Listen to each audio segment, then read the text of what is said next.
Welcome to the Sound Like Us podcast, where we speak to amateur artists, singer-songwriters, musicians, etc. about their musical journey. And today we are joined by Cornelis Gerard. Cornelis, good afternoon and welcome to Sound Like Us. Hey there, thanks for having me. Not a problem at all. Right, best begin right at the start by telling us a little bit about yourself. Yeah, Cornelis Gerard. I am Dutch-Irish, for anyone who's wondering. My dad is Dutch, my mother is from Ireland.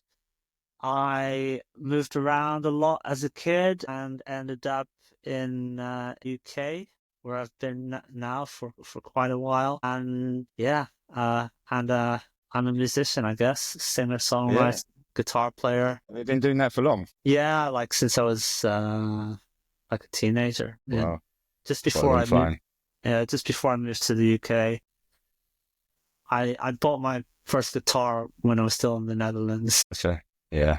Cool. Right. So how did the music that your parents listened to influence you when you were growing up? Well, I don't really come from a musical family, really. Right. I mean, we did listen to some music occasionally, but it wasn't like, constantly having the radio on or in the car. But I do remember we had a home stereo, as it were, where the CD player. And I do remember, I remember a Mariah Carey CD. Wow. Okay. I remember. Wasn't it Christmas time, was it? No, it was. I think it was like the very first album. I think it was. Right. And I also remember it's John Lennon album. Well, it's not really a John Lennon album. It's apparently there's a John Lennon documentary called Imagine, and this was the soundtrack to that album and to that documentary. And so it's kind of a best of the Beatles, but best of the Beatles of John Lennon, as it were. So I remember that, and I remember like classical music, like Tchaikovsky and Dvorak and stuff like that. And my mother is really into singers like Barbra Streisand and Whitney Houston and Diana Ross and that kind of stuff. So that's kind of the music of my family. I'm not sure how to, but I think the Beatles, I really, that is obviously a big thing for me. Yeah. Like many, many, many, many musicians out there. Well, the Beatles, they're everywhere. You can't escape them, really. Yeah. That's what my dad used to say about the Beatles. You never had to buy their records because every time you put the radio on, they were just playing. I'm sure. So, yeah. But yeah. Were there any sort of specific artists or genres that made a lasting impression on you, sort of other than the ones you... Yeah, other than the Beatles, but I think I remember a lot of my early exposure to music came from films and TV and shows and stuff like that. So I remember watching movies and then the songs, being exposed to the soundtracks and stuff like that. So I remember the Beach Boys. I don't know what kind of movies I was watching, but I remember songs like I Get Around featuring in various movies. And so that was a band that I had an early awareness of next to the Beatles. And so again, it wasn't that I grew up in a family where there was a lot of listening to music. So a lot of it came through television and movies and stuff like that. Yes, it would be, I guess, a lot the same for people like me, yourself. Can you share how your background and the place you grew up in shapes your musical journey? Well, so for the first part of my childhood, I moved around a lot with my parents. We lived in a whole bunch of countries before we lived in the Netherlands. And so in the Netherlands, there is Dutch music. There is Dutch language pop music and Dutch language rock music and Dutch language hip hop and dance music, all that kind of stuff. Amongst my peers in school, dance music was really, like, people were really into like what you now call EDM, but people would call like trance or hardcore, all that kind of stuff. And then house. Yeah, variations of house. And then, but in terms of like what the other kinds of music that kind of filtered through, it was a lot of American music, I would say, more so than more so than anything from like the UK. I mean, there was an awareness of like, the Oasis and Blur, and then later the Libertines and all that kind of stuff that filtered through. But there seemed to be more of an interest for what was coming out of America. Yeah. And if and not when we're not talking about the Ed Sheeran and Coldplay and stuff like that, where it's more about and you're talking about, okay, what are teenagers listening to? Then it's a lot of like the American metal bands and the American rock bands and the American hip hop and stuff like that. So that's kind of where my awareness was. But then I guess of course I would listen to everything contemporary, but I was always looking to decades and decades in the past. And I would go through these phases where it's all about Jimi Hendrix for like a year. And then it's all about David Bowie for a year. So in terms of like what does my background, how it influenced it is, I guess it's more about the accessibility of being able to listen to music from all around the world. And then I guess because in the Netherlands, yes, there is, as I said, there's Dutch language music, but that doesn't have didn't have a big impact on me necessarily. So I guess I was just more exposed to like everything that's happening outside of the Netherlands. Yeah. How did your any kind of early experiences with music in your community or hometown that helped shape you as an artist? Any particular events or live shows or anything like that? Well, the thing that I guess really inspired me was that in my secondary school, high school, or whatever, there was a couple of kids that I knew started like their own rock covers band, and I was hugely impressed by that. It might be the first live band experience that I had. It might have been that at a school performance. But what really inspired me, I guess, was that one of the kids in the band had only been playing for a year before they joined the band. So I had this classic situation of if you don't start making music by the time you're 12 years old, then it's too late, right? Which is, as a teenager, it's like crazy to think that you're too old when you're 16, 17. But that's how you can start thinking quite quickly because so much of the culture tells you that. So anyway, I was impressed that he started when he was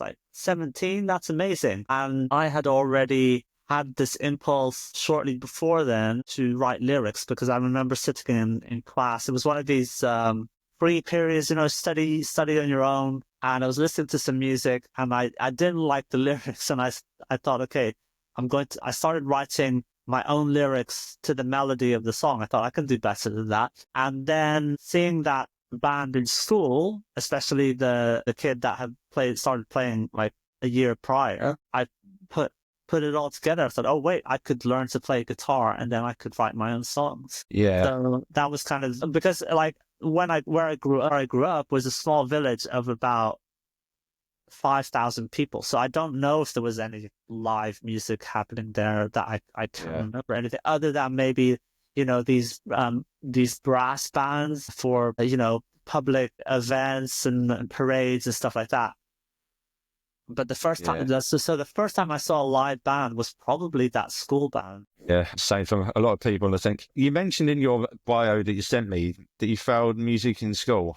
Did you find that this affected your confidence? Probably. So that happened before. So failing music happened before me becoming interested in lyrics, and it happened before I picked up the guitar. And so it was a situation where, it was just a terrible class. You played a xylophone and there was favoritism towards the kids that were in the school band. And I'm not sitting here saying, it was my early ambition to be a musician. It wasn't necessarily that my ambition was thwarted in any way, but I do remember having an interest in music because I remember pestering my parents for a recorder, and I remember finding it's called a melodica. I think it's called a melodica, which is you blow into it, but it has this keyboard on it, so you press this key. That, yeah. And I remember finding that at my grandmother's house and playing around with that. As funnily enough, recently I found I had to like search for some documentation, and I found a school report from earlier, like when I was in primary school, so I don't know how old I was, 8, 9, or 10 years old or something like that. And in the school report, it says, "Oh, he obviously loves music." So I'm hesitant to look at the past because it's easy to cherry pick moments. Because I also love drawing, but I stopped drawing when I was whatever. So I'm hesitant to like pick out things and say, oh, it was always there. There was some interest there, definitely. I can't say, oh, my passion for music was thwarted by the evil music teacher, but I do think that it might have, like, as you said, it might have impacted my confidence somewhat, where I didn't think it was something that I would naturally be good at. But then I guess I was lucky where my inroad, as it were, was the fact that I liked writing, like creative writing in school. And so my inroad was the lyrics. And then seeing that the guy in school playing guitar, I guess that was my inroad into it.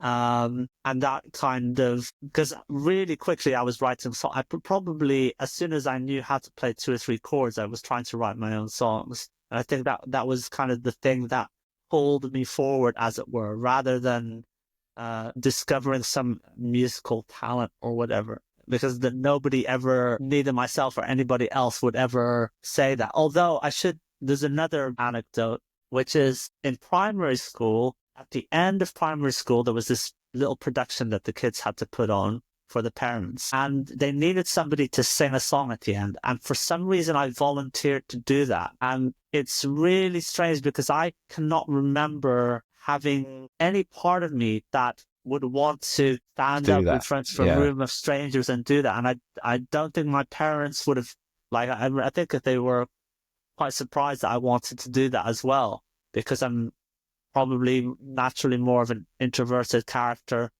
So that was very out of character for me to want to do that. But yeah, so that is I guess another little anecdote from my childhood. Okay, why, when he was 11 or 12 years old, did he all of a sudden decide, yeah, I want to sing in front of a room of strangers?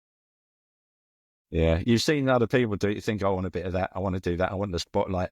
None of that whatsoever. I've no idea where that came, and I don't remember being nervous at all. Whereas later, when I learned to play the guitar and started performing, I was so nervous, so much stage fright. But I guess sometimes kids just get weird ideas popping into their head and they just want to do things. You're braver when you were a kid. Is there a specific piece of music or a song that takes you back to another time or place? Like maybe something that brings back memories or emotions or something like that? So I don't know if I have like very strong nostalgic feelings when it comes to music, because I could say, I mentioned earlier the Beach Boys, for example, and I remember that song "Get Around," and I can remember being a child and like just really enjoying that. But it's not, if I listen to that song now, for some reason I don't, like, logically I understand that was the case, but I'm not transported back in that way. And I listened to, there's a lot of music that I listened to when I was younger that I would still happily listen to now. There's not a lot where I think, oh yeah, I'm over that. That was when I was, so in a way, I feel like a lot of my associations with music are like constantly being updated. And yeah, I don't feel like I'm being transported back in a weird way. Yeah. Okay. Who would you say are your main influences? Well, when I try and identify, people say, oh, that's cool, a cool riff or something like that, then you kind of become conscious, not self-conscious, but you kind of, in that moment, you become conscious of, oh yeah, where did that come from? And you start thinking about it. And I would say when it comes to the purely the guitar playing, depending on the song, there's some of it is Jimi Hendrix, some of it is John Frusciante from the Red Hot Chili Peppers, Some of it is Andy Summers from The Police. Some of it is Billy Corgan from the Smashing Pumpkins. Mike Einsker, guitar player of a band called Incubus. So I can pick out little bits and pieces in the song. I'm like, that part of the song comes from that guy, or that part of the song comes from that guy. And it's funny because you write a song, well, you come up with a riff. Who knows when I came up with it, and then it could be weeks later, months later, years later, where it becomes a song. And then, between it being a song, a finished song, and it being recorded and mixed could be a length of time. And then from the time that it's recorded and mixed and it being released, for example, my recent song, I recorded that in the summer of 23. So it's like all this time, because the way that I release music, I release like singles. So there's like such a huge distance sometimes. And then, so the song came out, and I've been, you listen to it with fresher ears. And then I'm like, oh, okay, that guitar solo, that's like a Billy Corgan type Smashing Pumpkins guitar solo. And of this song, I consider it an EP, I guess, 6 songs. And there's one called Don't Be Jealous, where the guitar playing is influenced by John Frusciante from the Red Hot Chili Peppers. But then overall production, myself and the music producer, we were talking about Blondie. And there's a lot of, in terms of like the overall production that I've been going with. Now, I'm not a super knowledgeable about music production, about, okay, let's use this compressor, that kind of stuff. But when I'm in the process of recording, and when I'm talking to the producer about the decision, the choices and stuff like that, I do have, I have a lot of input. And so the influence there has been a lot of, I think, like late 70s to early 80s, like what some people would call like new wave at the time, or like back then was a post-punk type thing. So I'm thinking of The Police, The Jam, Blondie, Talking Heads, The Cars from an American band. That's what a lot of the music has been filtered through that production lens. Mm-hmm. And then in terms of like songwriting overall, like influences, I mean, that's where I aspire to be influenced and try to be influenced. So it's not necessarily, can't sit here and say it actually manifests, but I do try to be inspired by people like, well, bands like the Beatles, the Police, artists or songwriters like Burt Bacharach. I love him. But, it's hard to say that the influence is there, because it's more of an aspiration to reach that level than actually, I can't seriously say, oh yeah, I'm writing music on the level of Burt Bacharach, but I would love to. Yeah. Do you remember the first piece of music that you ever wrote? Do you remember what it was called? No idea. I mean, I remember really early on, I would not, I could guess that there was probably an A minor chord in there, because when you're learning like the first guitar chords, C major, G major, D major, and then one of the first minor chords that is easy to play is the E minor and the A minor. And I have a vague memory that I was attracted to not just staying in these major keys, which is bright and happy, which, I like bright and happy music, but I remember like being interested in shifting major and minor chords. And well, an influence that I haven't mentioned so far is Nirvana, because I had this guitar tablature book for Nirvana, and Kurt Cobain, in his songwriting, he shifts a lot between major and minor chords. And like, when you analyze it from a music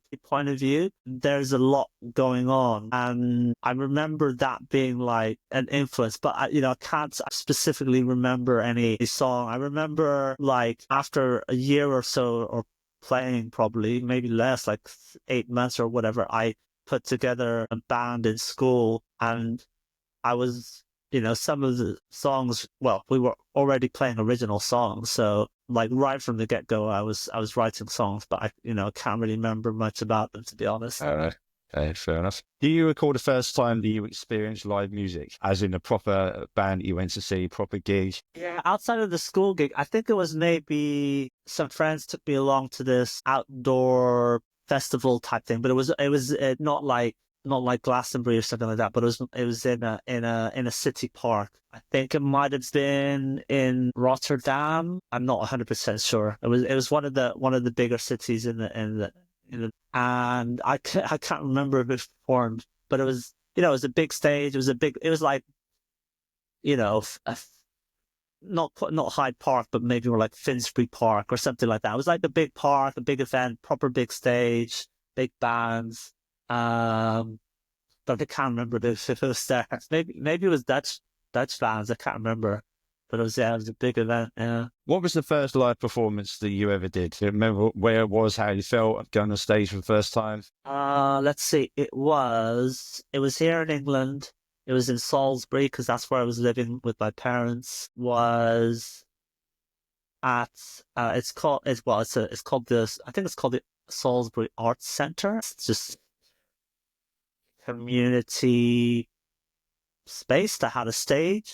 It was with a band that I formed in school called Southern Oracle. I remember that. And how I got the gig was because there was a rehearsal studio in Salisbury. I can't remember the name of it, but it was run by some volunteers. And basically it was a place for teenagers to go and make music. And then yeah, so I think we got the gig through that. And what do I remember about it? I remember what I wore. I had this long sleeve black t-shirt with an alien, glow in the dark alien face on it. That's it. Like this stylized alien, face but it had like sunglasses. That's it. Remember wearing that. You're never going to forget that. I remember, don't remember. I don't remember. I remember being really nervous. That's what I remember. I remember we got through it, and I was really excited about the whole thing. Yeah. But other than that, I can't quite remember. Like, I don't know. I think my youngest brother maybe came along, but I can't remember how many people were there to watch us. Yeah. Maybe 15 or 20 people. I don't know. Out of all the performances that you've done over the years, which is the best? Let's see. So, well, the first time I fronted a band, because the one in my very first band, I wasn't the singer. I played guitar, but I didn't sing. So the first time I fronted a band was a show at the Gunners pub in Holloway. So that was really exciting. That was a gig that I put together myself. So, I didn't put us as headliners. I put my band as second to last. So yeah, that was like, I don't know how many people, like 40 people, maybe 50 in the crowd or something like that. So that was great. We rushed through the set. We were so fast because full of nerves, and because I recorded some of it, so I have some recordings of it, and yeah, were just rushing through the songs. But yeah, that was really good. And then, well, I mean, I think recently, like the last show that I played with the band was at the Stag's Head in Hoxton, and just because I think that's where I managed to get the biggest crowd specifically to see me, and where basically all my friends who might have individually been to a show in the past, they managed to come out on the same day. I guess I was lucky in that way. So yeah, that was good because it's like, yes, you see, I do have friends when they're all in the same room together. Makes for a good vibe. Yeah. Is there a particular venue that stands out in your memory as a favourite place of yours to perform? I like the Road Trip in Old Street. Well, that's not called Old. It's changed its name to the I guess the Star of Old Street.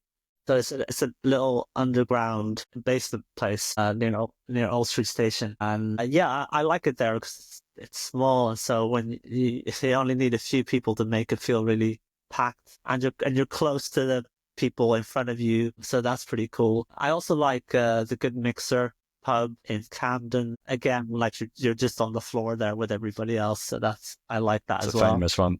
Yeah. Out of all of your songs, which is your favourite to perform? So, The Art of Not Giving Up.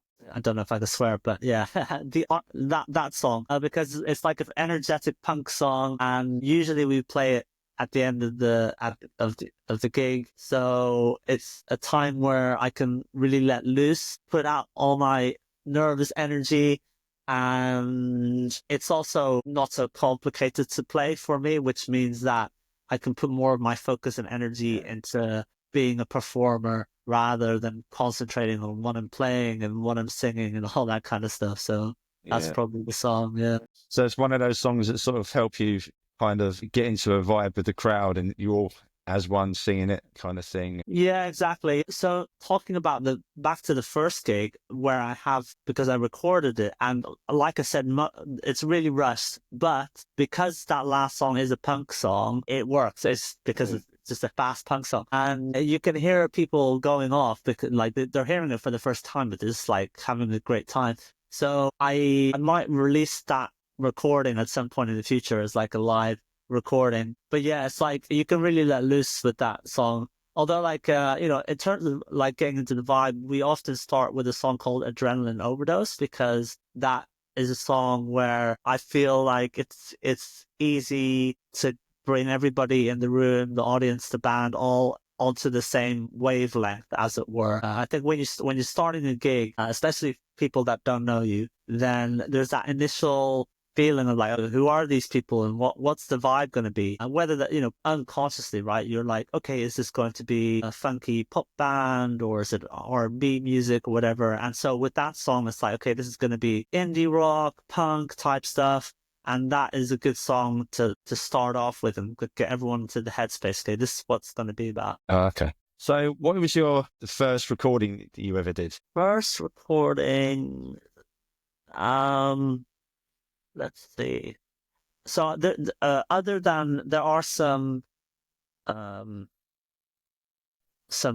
recorded some stuff myself, some demos, stuff like that. But like, I'm trying to get the order right, because I remember going to a friend's, he had a home studio in King's Cross, and we recorded a version of Look Back and Laugh and a version of Don't Be Jealous. They might be the first recordings, although that was the way those were recorded was as a solo artist. So I did the vocals and the guitars, and then we overdubbed like some percussion instruments and other instruments. But it was, it was presented as a solo thing. Whereas I remember recording a song called Use It, where I recorded that in a studio, and the engineer, he runs the studio, but he also plays instruments himself, and he recorded the bass guitar and the drums on that song. So that was presented as band music, as it were, because it's guitars, vocals, drums, bass, so that might have been the first piece of music that was recorded as oh look, this is an indie rock thing. Yeah. Okay. Yeah.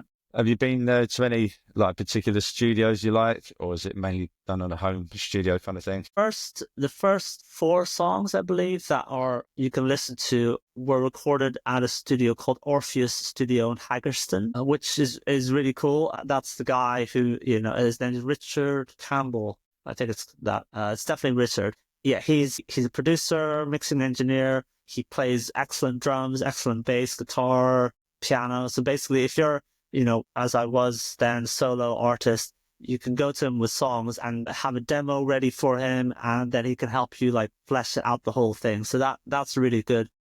Yeah. But the guy that I work with now, his name is Glenn Strachan, but he lives in Vilnius in Lithuania. Yeah. And that's where I've been going for the past couple of years. So the way that I do it now is that I record a demo at home, I record guitars at home, and then I go over there to do the vocals. And then last time I brought over the drummer at the time, Leo Mullo. So I flew him over for a couple of days to record the drum parts. And then sometimes we use the guitar parts that I've done already. Sometimes I re-record the guitar parts. But it's a really great experience over there. I have a really good time. Glenn and I are like, we have a lot of our tastes are very similar, so I trust him a lot now when it comes to making all those choices about how the snare should sound and what to do with the vocal sound and what types of guitar distortion to use. There, I have comments, obviously. I say, oh, well, maybe this should be a bit higher, or like try this sound or whatever. But I trust him a lot for to make all the big decisions. And so far, I've always been really, really happy with how it's turned out. Yeah. So there's quite a good synergy between you and him. Yeah, it's funny because I met him years and years ago. Because he was playing in bands, and so I just met him through other friends. And then what happened is then during the COVID times, so I'd already recorded some band music with my previous band at the Orpheus studio, but then the COVID times happened, and then I still wanted to put out music, so I started making some music at home that was more hip-hop influenced. I just looked up tutorials. I thought, okay, let me just learn how to make beats. But then I thought to myself, actually, I can like just sing over this and turn it into, just because initially I thought I'll give it to other people to rap over. But then I thought, no, I'll just sing over it and it'll just be my own thing. And I had given one song to a producer to mix that I didn't really like how it turned out. It turned out a bit too poppy.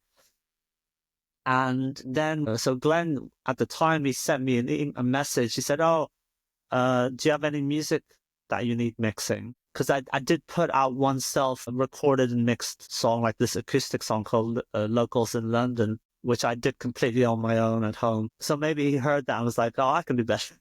I don't know, but he messaged me. He was like, oh, do you have any music that you want mixing? And I said, well, actually, I've got this hip-hop, but I sing over it. And I thought to myself, oh, it'd be interesting to see what it sounds like filtered through he does all kinds of music, he does film soundtracks and choirs and stuff like that. But I know him, I know that he grew up in rock and indie rock and alternative music and all that kind of stuff. So I thought, okay, what if I filter this hip hop type of music through that filter? And it came out really well. I was really happy with how it turned out. That started the working relationship. And then when it came to the stage where, okay, I've got a new band that I'm performing with, and now I can get out to the real world and I can record the band music, as it were, I went straight to him. And it's been really good so far. It's good to have someone that you can trust. Yeah, I mean, it's so much of it is having similar reference experiences and taste, and I'm not, obviously it's also a good thing to be challenged and have different perspectives and a different view of things. That's great, and I can see the value in that, and that's something that I will definitely explore in the future. But for now, it's really good to be able to go to somebody and that they will, whatever they do with the drum sound, it's the drum sound that I like, and whatever they do with the guitars, it's the guitar sound that I like. And like I said, I'm not super knowledgeable when it comes to use this compressor and EQ this in that way, or use this type of reverb. I don't know about that kind of stuff. But what I can talk about is like specific bands, the specific records, the specific songs. And like I said, the Don't Be Jealous, which the guitar riff is like the way that it's a simple riff, but the strumming pattern is straight from John Frusciante. But then at the time when we were recording it, and I was talking about Blondie, and then he came up with this synth organ type sound that you hear in the background, and that is that's a real Blondie, new wave, Talking Heads type of thing. And I can't do that. I can't really play keys or anything like that. So that's outside of my ability. But he was able to do that, and it just sounds so good. And so I trust him a lot. And so the way that I communicate is I talk about bands, I talk about artists, songs, records, albums, and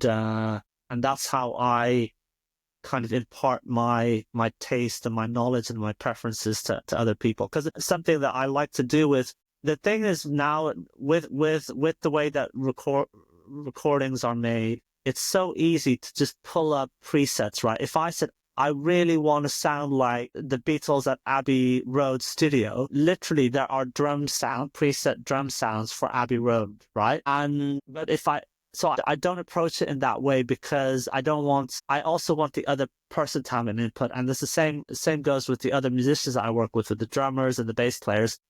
I will kind of talk around what I'm thinking about because I want them to bring their own ideas and vision. And so I will talk about, I'll say, oh, well, you know, there's this a song that's kind of interesting. Maybe you could take some inspiration from that, or take inspiration from this player or this artist. And I'm not very specific, and it's not that it's because I don't want to like impose something. I want them to come up with something themselves. Generally, it will happen where, okay, it's totally not in the ballpark. So I will then say, okay, like listen to this song or try this. And then I will be more specific.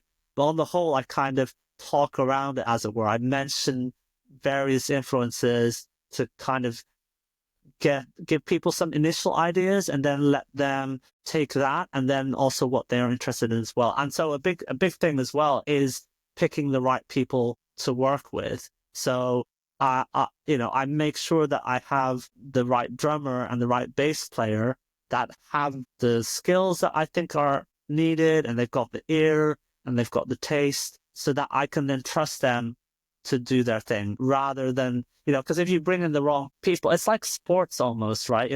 Like putting together a football team. Like a manager looks for particular types of players, but he's not saying specifically at each moment what they have to do, right?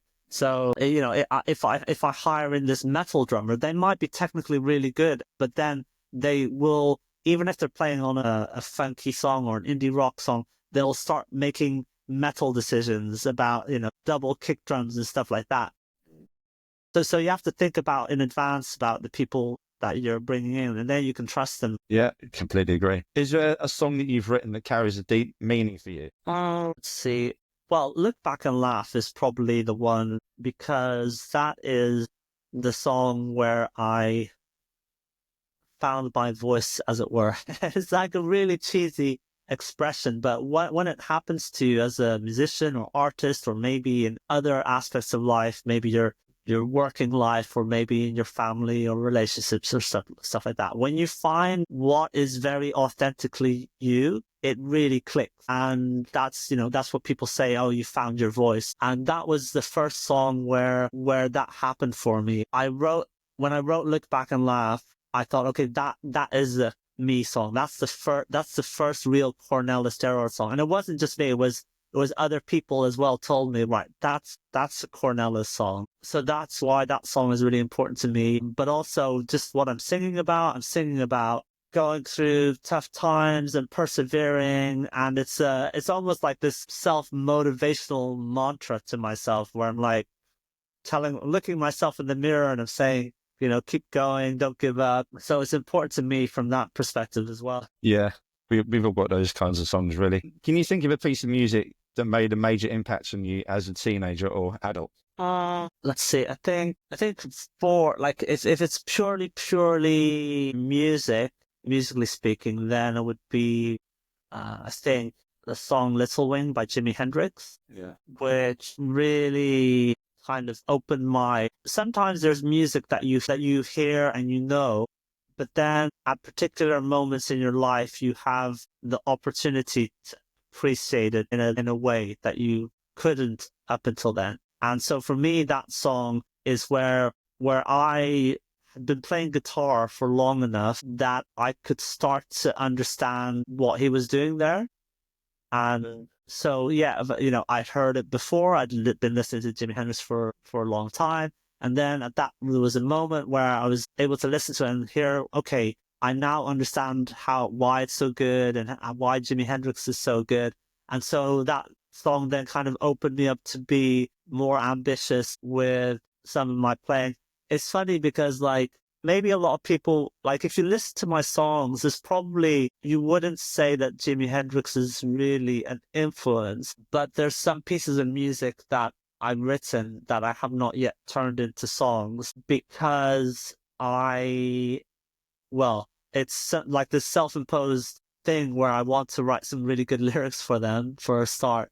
But also I wasn't at the stage where I felt I had all the resources around me in order to be able to do those pieces of music justice. So, when it comes to especially if you're a solo artist, you have to basically rope in other people to help you out. And there's different ways to do that. You can either pay some people to work with you, or you can find some volunteers. And in my case, it's been like a combination of those things. And when you start out, you have to be, well, in my case, I was very pragmatic and practical about, okay, which songs are the songs that I think are good, obviously, but also are easiest for me to teach to other people, that won't take them a long time to learn, where it's fairly straightforward in terms of like what should be done, in terms of what needs to be played, but also how it should be recorded. Those are like these really practical considerations that come up at the start. So literally the first song, like I said, there were some other songs that were recorded, but the first canon song, as it were, Cornelis Gerard song, is The Art, or The Art of Not Giving. And it's because it's a punk song. Play punk drums, distorted guitars, it can't go wrong. Whereas like the stuff that is more musically ambitious, that is coming out now, that's happening now, it's being released because I've got the resources now, right, where people hear the music that I put out before. So a drummer that comes in, they know what I'm about and they want to work with me. Same with bass players, same with like recording engineers. I've kind of, even at my very low level stature within music, which is like tiny, I've almost, you could say, built up a kind of artistic credit. Is cachet the right word? Reputation, where people want to work with me. So like with some of the songs, like Can't Sit Still, I've got this really great trumpet player called Brant Tills playing on it, and he played on a song called Broken Bolero, and he also played on a song that hasn't yet been released called Wasted. He's a really, really good jazz trumpet player. So I'm able to it's like this self-feeding, self-perpetuating, positive reinforcing cycle where I'm able to, better musicians to work with me and producers and all that kind of stuff. So, what was I talking about? I was talking about the influence of Jimi Hendrix. Yeah. So there's music that isn't even a song yet, aren't even songs yet, has not been recorded yet. But some of those influences are there and they will come out in the future. But it'll be a while yet before it's all done and dusted. It is there, yeah. I look forward to hearing it. What is the first song or album you ever really connected with on a deep level? It could be. So there's a best of Beatles, which is, I think it's just called One or Number One or something, which is basically was all their hit singles. So that was something that I listened to over and over again. There's a live Nirvana album called From the Muddy Banks of the Wishkong. I think that's how you say it. So it's kind of the best of Nirvana, but it's them playing all those songs live, which is just so raw and energetic. And that's something that that is something that really connect with. What else? A funny one, which maybe not many people would think is the band No Doubt. Do you know them? Gwen Stefani was the singer of them. And they had an album called Tragic Kingdom, which is famous. It has a famous song of it is called Don't Speak. But that whole album is really, really, really good in my opinion, in terms of like the songwriting on it is so good. It's so catchy. And yeah, it's an album where maybe not a lot of people know about it, I guess. It's like came out a long time ago, and somehow I discovered it at a really I go through these phases where I just discover something and it's all about that album or all about the artist for like 6 months, nothing but that thing, and I go through those phases. So yeah, there's not one, but those are a couple maybe that I could pick out. Oh. Are there any other bands or artists you've enjoyed playing with or seeing live on a local scene? So there's Dread Fury, who's a solo artist who is a friend as well that I've known for years, but he's really creative with his playing. He uses loop pedals, but he does it in a very, very interesting way compared to what I've seen other people do. And his music has some interesting influences compared to a lot of people like Prince and D'Angelo, and he's got rock influences, he has soul influences, and he's a great performer. He does it, he stands on stage by himself. uses loop pedals, loops his vocals, loops parts of his guitar, loops percussion parts. Yeah, I would pick him out, definitely. We have the previous episode I recorded was with a friend of yours, Johnny D. Sparks. Yeah. I know him. He's a friend of mine, and he's what I like about his lyrics make me laugh in a good way. Like, not like I'm like, it's that laugh of recognition, and I think that's that's a great quality to have as a songwriter, if you can do that to people, where you are singing, or Johnny in this case is singing the thoughts that people have themselves. If you can do that, I think that's a great skill to have. Yeah, he's very good. So what does the future hold for you, both in the long term and the short term? Well, the last song I released last week, that was the final song of a 6-song project that was recorded in the summer of 2023. But last summer, so 2024, I recorded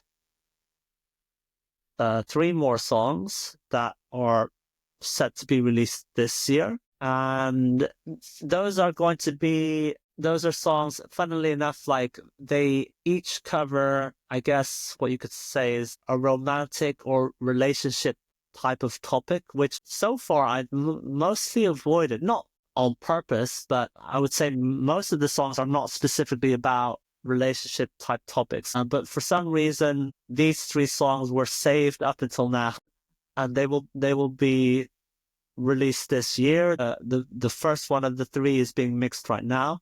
As well as that, I mentioned earlier, there's a jazz type song that Brant Tilts did the trumpet on.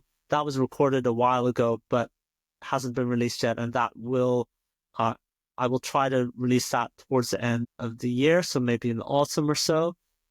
And as well as that, I want to start releasing some live recordings. As I said earlier, like there's a live version of the art. I try to record the gigs when I remember to. So I want to basically look through them and find some good performances of various, both acoustically and with the band. And I want to start releasing some of those as well. Musically, I've got most of the stuff has already been recorded. It just needs to be produced and mixed and stuff like that.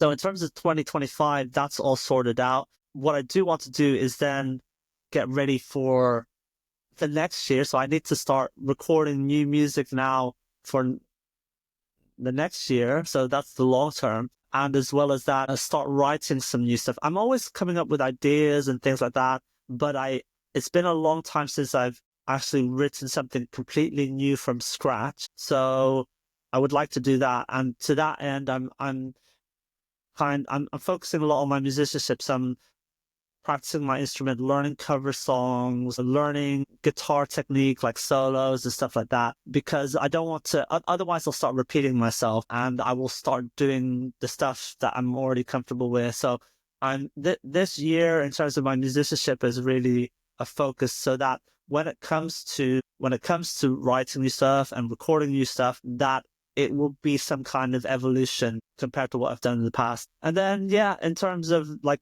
I want to play more gigs with the band, so that's an ambition as well. Have you got any gigs coming up? Any plans for this week or anything? Or? I've got a band gig on the 12th of April, Saturday the 12th of April, at the Slaughtered Lamb pub in Clerkenwell, which is right in central London, not so far from Farringdon and King's Cross. So that's the 12th of April, Saturday. That's a band show. And then I don't have, I just had an offer for an acoustic show. I can't remember the date off the top of my head, but somebody just asked me about that. I think it's the 28th of March, but I'm sure I will advertise that on my social media when I know for sure.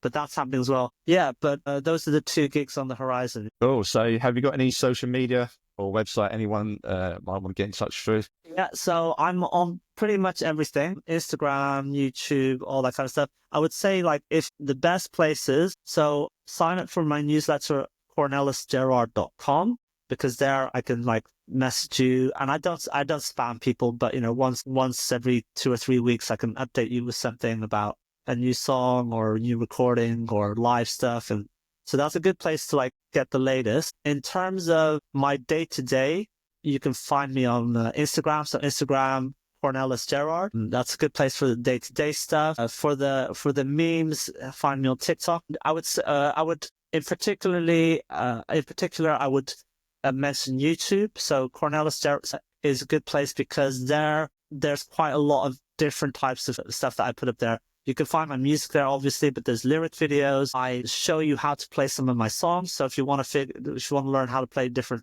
songs, then I show you how to do some of that, and I take requests. If you want to learn how to play different songs, I have a vlog there where I just talk about my thoughts about creativity and being an artist. And I also have a gig diary there because I go to a lot of gigs, and I will take some video and I'll talk to some people. So if you want to learn about all this, what's happening in the London music scene, then you can check that out as well. So YouTube is where there's like a whole range of stuff about Cornelis Gerard, the artist, as it were. Good.